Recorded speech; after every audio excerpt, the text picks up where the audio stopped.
श्लोक छत्रपती श्री शिवाजी महाराज की जय जय भवानी। आता आपण ज्या गेट मधून आलो ना किल्ल्यामध्ये सगळेजण, त्या गेटला इतिहासामध्ये मेना दरवाजा म्हणतात।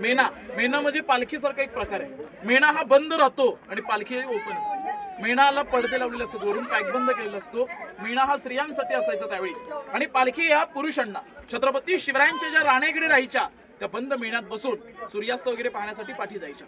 मात्र राण्यांचं येणं जाणं मेण्यातून, म्हणून गेटचं नाव मेना गेट आणि पालखी गेट पुरुष मंडळीला छत्रपती शिवराय संभाजी राजे आपल्या स्वराज्यासाठी पराक्रम गाजवणारा शूर मावळा या किल्ल्यावर येईल, तर त्या मावळ्याला पालखीतून आणायचं। पालखी या समोरच्या गेट मधून येत होती, म्हणून गेटचं नाव पालखी गेट। मेना गेट आणि पालखी गेट, आणि मध्ये ही ओळीमध्ये राणी महल आहे। राणी महालाच्या समोर, प्रत्येक राणी महालासमोर असा दगडी चौथर आहे, त्यांना दासी बसा म्हणतात। म्हणजे आजच्या काळात आपण सर्वंट्स क्वार्टर्स बोलतो।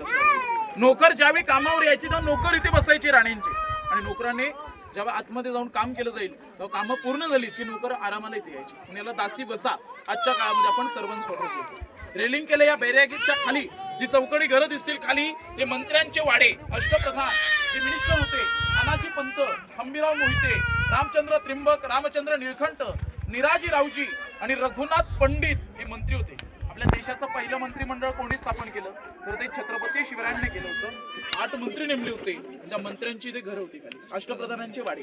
रेलिंगच्या मध्ये गेलात तर 3 खड्डे दिसतील। पहिल्या खड्ड्याजवळ गेलात तर पहिला खड्डा 22 फूट खोल आहे, दुसरा 20 फूट आहे, आणि शेवटला 15 फूट।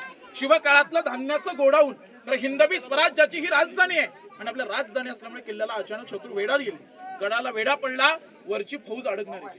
3 महिने 6 महिने जर शत्रू वेढा देऊन बसला तर 3 ते 6 महिने पुरेल इतकं धान्य या गोडाऊन मध्ये स्टोअर केलं पाहिजे।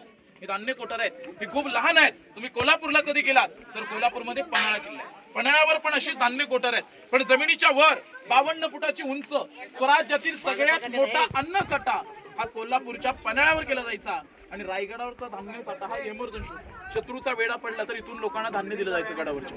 हे धान्य कोठार बघताना मोबाईल, गॉगल वस्तू तुमच्या ज्या आहेत हातामध्ये त्या व्यवस्थित पकडायच्या, कारण खड्ड्यामध्ये जी एखादी वस्तू पडली तुमची काढता येणार नाही आपल्याला। हे धान्य कोठार आहेत, इथून बघा खाली मंत्र्यांचे वाडे। मग आपण राजवाडा बघू शिवरायांचा, जिथे वास्तव्य आपल्या राजांचं। धान्य कोट्या इथून अशा एवढ्यामध्ये धान्य साठवलं जायचं। आता खाली एकदम खोल आहे ते, आणि आता त्यांनी सांगितल्या पद्धतीनं या धान्य साठ्यामध्ये साठवलेले धान्य तरी कोणाला नाता येतात, मंत्री किंवा हे राणी राजा हे सगळे इथं त्याच्यावर त्यांचं पालन।